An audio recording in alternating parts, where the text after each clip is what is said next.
नमस्कार, मैं शिवम। आप देख रहे हैं ऑनलाइन न्यूज इंडिया। बाप बड़ा ना भैया, सबसे बड़ा रुपया। ये एक फिल्मी डायलॉग है, लेकिन तत्कालीन राजनीति के ऊपर अगर इस डायलॉग को रखा जाए तो बिल्कुल सटीक बैठता है। ना पार्टी बड़ी है, ना विचारधारा बड़ा है तो केवल सत्ता में कैसे काबिज रहना है, केवल यह बड़ा है। किसी भी तरीके से करके, गठजोड़ करके, तोड़ मरोड़ करके, पैसे देकर सत्ता में काबिज रहने की होड़ लगी है। भारतीय जनता पार्टी जो कर्नाटक के अंदर ऑपरेशन लोटस चलाती है, कांग्रेस और जेडीएस के विधायकों को तोड़ के अपने पार्टी में शामिल करती है और सत्ता में काबिज हो जाती है, उसका एक खुलासा हुआ है, बड़ा खुलासा हुआ है। कैसे गृह मंत्री अमित शाह के द्वारा कर्नाटका के अंदर ऑपरेशन लोटस चलाया गया और विधायकों को पैसे देकर भारतीय जनता पार्टी में शामिल करवाया गया। इसका एक बड़ा खुलासा हुआ है और यह खुलासा करने वाले श्रीमंत पाटिल हैं। श्रीमंत पाटिल कांग्रेस का दामन छोड़ के भारतीय जनता पार्टी में आए थे। श्रीमंत पाटिल को यह उम्मीद थी कि जो भारतीय जनता पार्टी में आएंगे तो उनको मंत्री बनाया जाएगा। फिलहाल अभी तक उनको मंत्री नहीं बनाया गया, लेकिन उन्होंने इस बात का खुलासा किया है कि उन्हें पैसे का ऑफर किया गया था और मंत्री पद का ऑफर किया गया था। साफ तौर से पता चल रहा है कि भारतीय जनता पार्टी एन त्रेण कृपेण किसी भी तरीके से करके सत्ता में काबिज रहने की कोशिश करती है। अगर जनता उसको अस्वीकार कर दे, जनता उसे मत ना दे, तो विधायकों को खरीद लेती है, पैसे देकर खरीदती है। आपको एक स्टिंग ऑपरेशन भी दिखाएंगे गुजरात का। वहां पे कैसे एक कांग्रेस के विधायक को खरीदा जा रहा था और 10 करोड़ रुपए दिया जा रहा था अमित शाह के द्वारा, ऐसा उस स्टिंग ऑपरेशन में कहा जा रहा है, उसको भी दिखाएंगे। लेकिन सबसे पहले आज तक की यह खबर देखिए। कर्नाटक जब कांग्रेस छोड़ी तो तब बीजेपी ने दिया था पैसे का ऑफर, एमएलए का दावा। एमएलए हैं श्रीकांत पाटिल।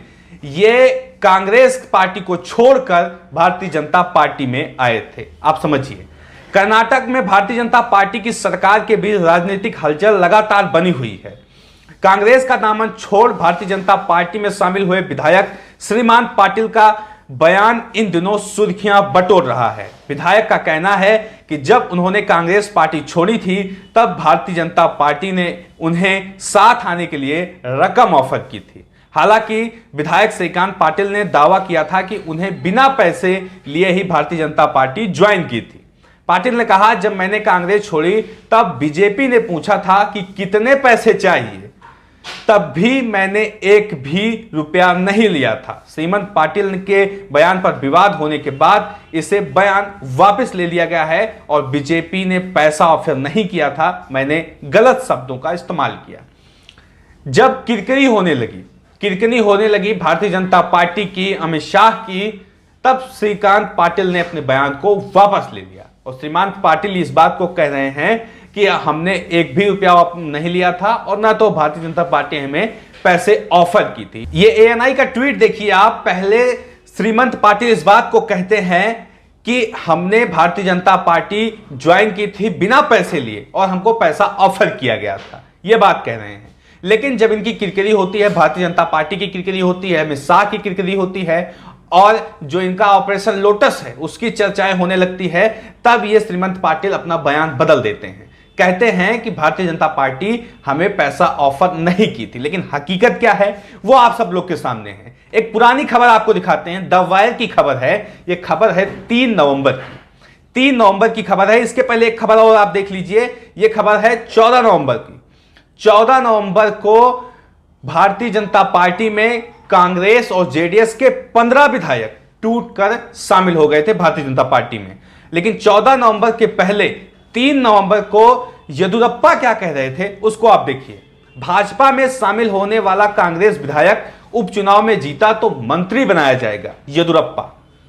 3 नवंबर को येदियुरप्पा ने इस बात का ऐलान कर दिया था कि कांग्रेस पार्टी छोड़कर जो भारतीय जनता पार्टी में आएगा और अगर वो चुनाव जीतता है तो उसे मंत्री बना दिया जाएगा। येदियुरप्पा का यह ऐलान था। और आप देखिए कि 14 नवंबर को 15 विधायक कांग्रेस पार्टी से और जेडीएस से बागी विधायक भारतीय जनता पार्टी में शामिल हो गए। 17 विधायकों को डिस्क्वालीफाई किया गया था। 2 विधायकों को जो केस है वो कोर्ट में चल रहा है। आप समझिए कि किस तरीके की राजनीति की जा रही है। इसी भारतीय जनता पार्टी के एक बड़े नेता थे अटल बिहारी वाजपेयी। अटल बिहारी वाजपेयी का यह बयान है कि हम तोड़ मरोड़ की राजनीति नहीं करते हैं और अगर हमें पैसे देकर विधायकों को, सांसदों को इकट्ठा करना पड़ा तो ऐसी सरकार को चिमटे से भी छूने की कोशिश नहीं करेंगे। लेकिन आज उसी भारतीय जनता पार्टी के जो नेता हैं, प्रधानमंत्री मोदी जी, अमित शाह, देश के कई सारे राज्यों में ऑपरेशन लोटस चला रहे हैं। जनता अगर उनको वोट नहीं देगी तो ये विधायक खरीद लेंगे, विधायक खरीद के अपनी सरकार बनवाएंगे। अब आपको ये दिखाते हैं, एक स्टिंग ऑपरेशन किया गया था। ये स्टिंग ऑपरेशन नवंबर में किया गया था 2020 में। वहां पे उपचुनाव होने थे और उपचुनाव के दौरान कैसे कांग्रेस के एक विधायक को 10 करोड़ रुपए ऑफर किए जा रहे थे अमित शाह के द्वारा, ऐसा उसमें कहा जा रहा है। फैक्ट चेक एक वेबसाइट है, उसने ट्वीट करते हुए लिखा है, do you remember ahead of QCL Gujarat by polls of 8 seat on November 3. Former Congress MLA Soma Bhai Patel was catch on camera accepting the Union Home Minister Amit Shah paid him nearly 10 crores to switch side. मतलब party बदलने के लिए 10 करोड़ रुपए देने का offer दिया जा रहा था अमित शाह के द्वारा सोमा भाई पटेल को। सोमा भाई पटेल कांग्रेस पार्टी के विधायक थे और उनको पार्टी बदलने के लिए 10 करोड़ रुपए दिया जा रहा था। साफ तौर से खुलासे हो रहे हैं, सारे खुलासे हो रहे हैं। ऑपरेशन लोटस का भंडाफोड़ हो रहा है, लोकतंत्र की धज्जियां उड़ाई जा रही हैं। अब आप ये वीडियो देखिए, ये वीडियो देखिए, इसके बाद आप समझ पाएंगे कि भारतीय जनता पार्टी के अंदर नैतिकता कितनी है और कितनी राजनीतिक नैतिकता उसके अंदर बची हुई है। सारी चीजें आप समझ पाएंगे, लेकिन सबसे पहले आप ये वीडियो देखिए। बीजेपी वाले क्या देखें, वो तो सब हो गया ये तो होगा उधर से। हाँ तो वैसे ही तो थोड़ा दिखा देना कोई भी आदमी। सोमा भाई ने ये इस्तीफा देके कुछ पैसे का लिया, बीजेपी से पैसा लिया, ऐसा सब वो उनको भी थोड़ा किसी ने ब्रीफ किया होगा। कांग्रेस जो नहीं देगी तो मैं कहीं से भी लड़ूंगा। एनसीपी वाले भी मेरे पीछे पड़े हैं, तो मैं 4 बार एमपी बना। सब आपको तो सभी मेरे को पहचान दो। 4 बार एमपी बनना एक ही सीट से नानी सुनी आपको नहीं है,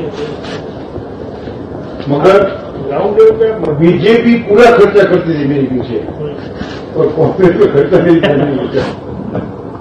इस्तीफा दिया तो 2-5 करोड़ तो दिए होंगे, 5 करोड़ तो दिए होंगे।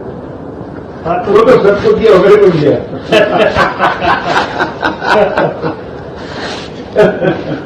वैसे तो बांटते तो बहुत है, लेकिन लोग बोले 15 करोड़ दिए, 20 करोड़ दिए, लेकिन 5 करोड़ तो दिए होंगे।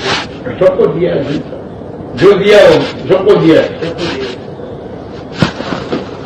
न तो कौन क्यों इस्तीफा दे रहे हैं? इस्तीफा सही बात है। किसी को टिकट की सौदा किया, किसी को पैसा दिया।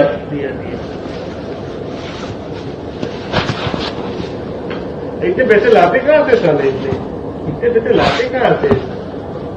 बहुत पैसा खर्च, सब जगह पे पैसा खर्च। किसी को बोलने का नहीं, खाली पैसा रहा और क्या, रिलायंस, टाटा, तो उसके पास ही है।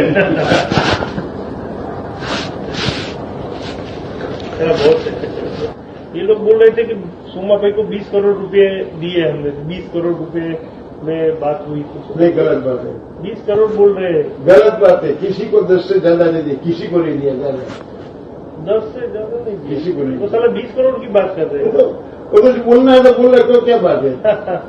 वीडियो में देख पा रहे होंगे कि सोमा भाई पटेल खुद इस बात को कह रहे हैं कि उन्हें गृह मंत्री अमित शाह के द्वारा 10 करोड़ रुपए की रकम ऑफर की जा रही है। इसके साथ जब सवाल पूछा गया कि भारतीय जनता पार्टी के पास इतने पैसे आते कहां से हैं, तब वो कहते हैं कि रिलायंस, टाटा, अंबानी, अडानी सब उन्हीं के हैं, तो पैसे की कमी तो उन्हें होनी नहीं चाहिए। साफ तौर से पता चल रहा है कि अगर सत्ता भारतीय जनता पार्टी के पास नहीं रहेगी, जनता उनको नकार देगी, तो वो गठजोड़ की राजनीति करेंगे, तोड़ मरोड़ की राजनीति करेंगे, खरीद फरोख्त करेंगे और ऑपरेशन लोटस चलाएंगे। ये सारी चीजें अब साफ तौर से बिल्कुल स्पष्ट हो गई हैं और इसे समझने की और ज्यादा जरूरत नहीं है। फिलहाल इस खबर को लेकर आपकी राय क्या है, कमेंट बॉक्स में जरूर बताएं। साथ ही साथ चैनल को सब्सक्राइब करें। मिलते हैं इस तरह किसी और खबर के साथ, तब तक के लिए नमस्कार। घंटी जरूर दबाएं।